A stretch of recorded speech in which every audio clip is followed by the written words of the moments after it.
আম্মা আম্মা হ্যাঁ বলো, আজকে কি রান্না করবো? আমি তো কিছু দেখি না রান্না করো।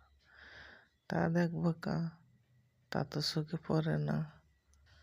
তেল খাইতে খাইতে মুখে তেল লেগে গেছে, তাই অন্য কিছু চোখে পড়ে না।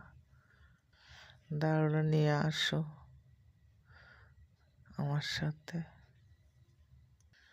দাও দিয়ে কি করবেন?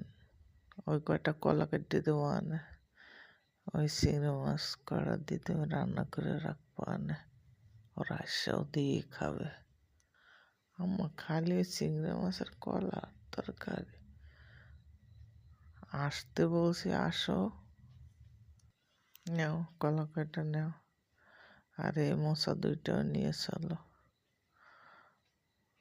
আম্মা এই মোচা দিয়ে কি করবেন? নারকেল চিংড়ি মাছ দিয়ে ভাজি করবো, দেখবো অনেক কেমন ভালো লাগে। তোমাকে তো চোখে কিচ্ছু পড়ে না।